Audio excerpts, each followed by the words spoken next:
इसके लिया है, जो तौहीद खान हमारा जो भाई था उसके जो घर वालों को मिलने के लिए हम लोग आए हैं।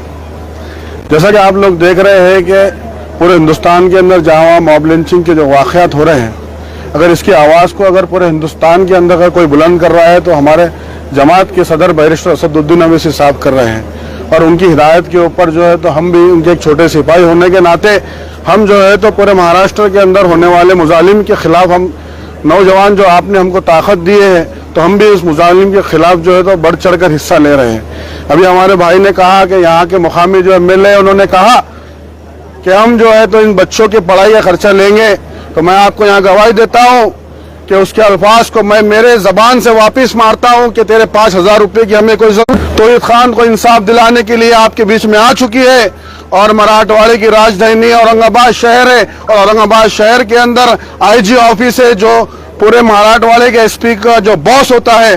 तो इंशाअल्लाह ताला यहाँ से जाने के बाद हम जो औरंगाबाद शहर के अंदर 36 कॉर्पोरेटर चुनकर आए हैं, इंशाअल्लाह हम उसके पास जाएंगे, बैठेंगे और जो लोगों ने यहाँ पे ढोंग रचा कि तुम जो है तो वहां पर जाकर जमा हो जाओ, 2 लोग जाकर जमा हो जाओ, एक पहाड़ जैसे 6 फीट के इंसान को 2 लोग चूहे मार नहीं सकते। देखिए मेरे जैसा भाई खड़ा है हमारा, आप देखिए कि आप कोई अगर 2 मामूली इंसान हमारे ऊपर हमला नहीं कर सकते, इसके पीछे बहुत बड़ी साजिश है। तो इंशाअल्लाह ताला हम IG साहब से गुजारिश करेंगे कि जिन लोगों ने इनको पुलिस स्टेशन में ले जाकर जमा किया उनका CDR निकाला जाए और उनका CDR की तपास की जाए कि इन्होंने कौन से लीडर के बोलने के ऊपर, कौन से दलाल के बोलने के ऊपर इनको जमा किया और जो लोग इसके अंदर मुलविस है SIT की इंक्वायरी लगाई जाए। SIT की इंक्वायरी लगाने के बाद जो है तो इनके ऊपर भी वही कार्रवाई की जाए जो उन 2 लोगों के। अस्सलाम वालेकुम।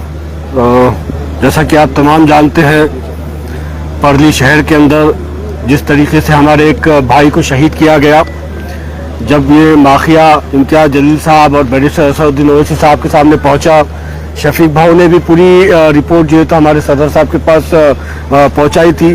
2 दिन पहले सदर साहब का ये हुक्म था कि आप पर्ली के अंदर जाइए और पर्ली के अंदर जाकर फैमिली से मिलिए, पुलिस से मिलिए, देखिए क्या कार्रवाई हुई है, क्या कार्रवाई नहीं हुई है और क्या कार्रवाई करने की जरूरत है। पूरी इंफॉर्मेशन लेके पाठ पुरावा करके आप जो है तो मुझ तक आइएगा। तो जैसा कि फैमिली से भी हमने अभी बात की, फैमिली की पहली मांग ये है कि SIT के द्वारा जो है तो ये पूरे केस की जांच की जानी चाहिए। ये मैं पुलिस डिपार्टमेंट को और पर्ली के प्रशासन को ये कह रहा हूँ कि फैमिली की ये मांग है कि SIT की तरफ से जांच होनी चाहिए। मतलब हम भी उसका समर्थन करते हैं और हम भी ये मांग करते हैं मजलिस इत्तेहाद उल मुस्लिमीन की तरफ से कि ये केस की पूरी निष्पक्ष जांच SIT की तरफ से की जानी चाहिए। दूसरी मांग फैमिली की तरफ से ये है कि जो तो एक वकील इसके अंदर लगाना चाहिए। तो ये वकील की जहमत आप मत करिएगा, वकील मजलिस इत्तेहाद उल मुस्लिमीन की तरफ से इस केस के अंदर दिया जाएगा। शफीक भाई जो लगातार बीड डिस्ट्रिक्ट के अंदर काम करते रहे हैं, चाहे मस्जिद के ब्लास्ट का मामला हो, कोई और मामला हो, तो पूरी लीगल असिस्टेंस शफीक भाई की तरफ से दी गई है। तो इंशाल्लाह इस केस के अंदर भी लीगल असिस्टेंस पूरी जो है तो हम लोग देने की कोशिश करेंगे। मगर प्रशासन से ये कह रहा हूँ कि आपको आपका सरकारी वकील लगाना है, सरकारी वकील थोड़ा सा स्ट्रॉन्ग लगाइए, हम असिस्ट टू पीपी उनके साथ में लगा देंगे इंशाल्लाह।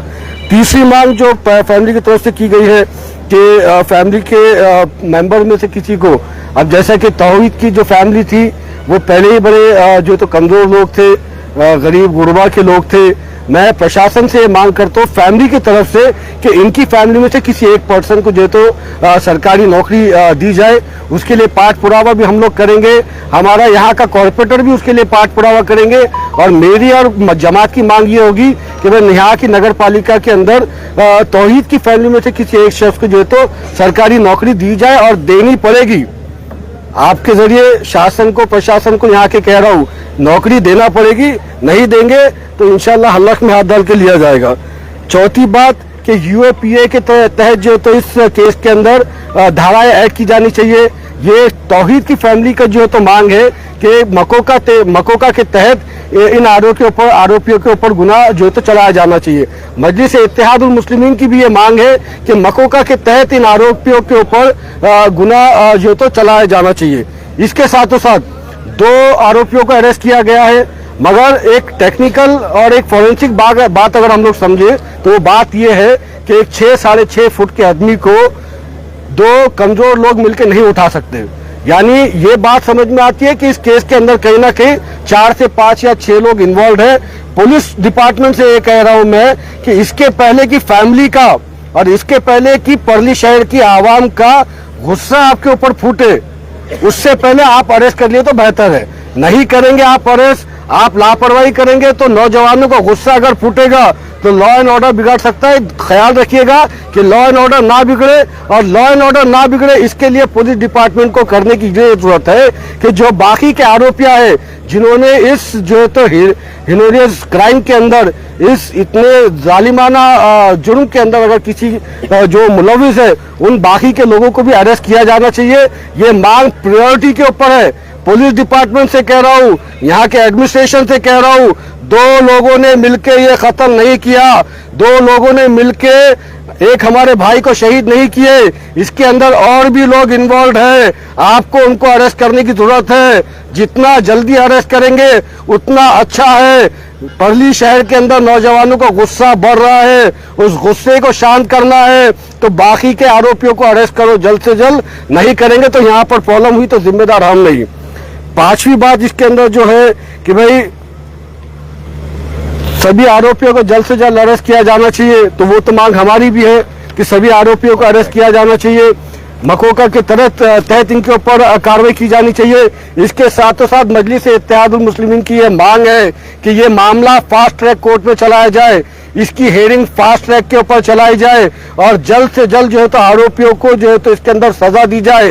ये ना हो कि 6 महीने के बाद ये आरोपियां छूट जाए। ये आरोपी छूटेंगे तो लॉ एंड ऑर्डर प्रॉब्लम होगी। एडमिनिस्ट्रेशन से कह रहा हूं, जल्द से जल्द बाकी के आरोपियों को अरेस्ट करिए, फास्ट ट्रैक के अंदर जो तो मामला चलाइए।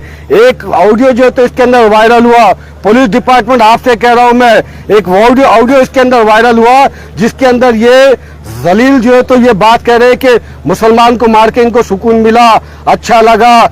इसके अंदर इस ऑडियो के अंदर अगर आगे चल के आप सुनेंगे तो मस्जिद के अंदर ब्लास्ट करने की बातें ये लोग कह रहे हैं। तो मैं पुलिस डिपार्टमेंट से कह रहा हूं कि ये जो हिम्मत इनको मिली, ये हिम्मत कहां से मिली, इसका भी सोर्स जानने की जरूरत है आपको। ये गुलामों के आका कौन थे, किसके इशारों के ऊपर ये पूरा मामला हुआ, इसकी भी जांच करने की आपको जरूरत है। जांच करेंगे, कार्रवाई करेंगे तो अच्छी बात है, नहीं करेंगे तो ये मामला कल को बैरिस्टर असदुद्दीन ओवैसी साहब पार्लियामेंट के अंदर भी उठाएंगे। इम्तियाज जलील साहब भी मीडिया के सामने बात रखेंगे। यहाँ के हमारे जो कॉर्पोरेटर है मोहसिन साहब, आपसे कह रहा हूँ, पहला प्रस्ताव डालो आपके नगर पालिका के अंदर कि जो ये आरोपियां हैं जिन्होंने हमारे भाई को शहीद करे उनका घर गिराओ। ये प्रस्ताव जो तो आप नगर पालिका के अंदर डालो। और पुलिस डिपार्टमेंट से कह रहा हूं, जिस तरीके से मुल्क के गद्दारों के साथ हम सलूक करते हैं उसी तरीके का सलूक इन गद्दारों के साथ करो, क्योंकि ये हिंदू मुस्लिम की जो एकता है, जो हमारा एक गंगा जमनी तहजीब का मामला है, उसको तोड़ने की कोशिश कर रहे हैं। तो मोहसिन साहब नगर पालिका के अंदर प्रस्ताव डालेंगे कि ये आरोपियों का घर तोड़े। मैं कलेक्टर साहब को पर्सनली बात करके बोलूंगा कि कलेक्टर साहब, जिन आरोपियों ने हमारे भाई का शहीद किया उनका घर जो है तो टूटना चाहिए। टूटना चाहिए या नहीं टूटना चाहिए? ये मजमा जो छोटा सा है, आपको छोटी सी आवाज सुनाई दी। अगर जल्द से जल्द आपने घर नहीं गिराए और बाल्टी के आरोपियों को अरेस्ट नहीं करे तो दोबारा समीर साजिद बिल्डर परली के अंदर आएगा और वो जो है तो आंदोलन जब हम करेंगे तो तब कुछ गलत होगा तो हम जिम्मेदार नहीं होंगे। इसके अलावा मैं परली के नौजवानों से एक गुजारिश करने के लिए आया हूं। परली के मेरे जियाले, मेरी कौम की उम्मीद, हमारी नस्लों की उम्मीद आपके ऊपर है। मैं आपसे गुजारिश करने के लिए आया हूं कि नशे से दूर रहिए।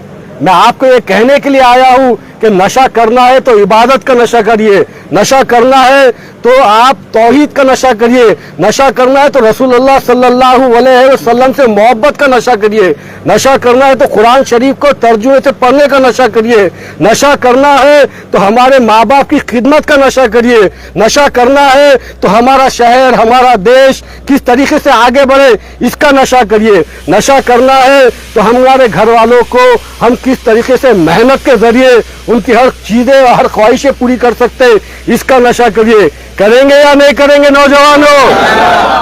नौजवानों, तुम ऐसी शीशा पिलाई हुई दीवार बनो कि ऐसी कोई हरकत दोबारा कोई जालिम करने की कोशिश ना करे। हम अगर होश में रहेंगे, हम अगर जोश में रहेंगे तो हमारे कोई भाई के साथ ऐसी हरकत नहीं कर सकेगा। हम गाफिल हुए, इसीलिए शैतान ये हरकत कर सका। मैं पर्ली के नौजवानों से गुजारिश कर रहा हूं, नौजवानों, नशे का साथ कभी मत दो। नशे के खिलाफ पर्ली के अंदर खड़े रहो। जहां भी आपको गांजा, चरस, बटन, दारू कुछ भी दिखाई दे, पुलिस स्टेशन का सहारा लो और बंद करो वो सारे तमाशे हमारे शहर से, हमारे एरिया से। एक साजिश के तहत हमारे नौजवानों को इस सारी चीजों में मुलविस किया जा रहा है। मैं आपसे गुजारिश कर रहा हूं कि बचो इन जालिमों की साजिशों से और हमारे लिए एक शीशा पिलाई दीवार बनो।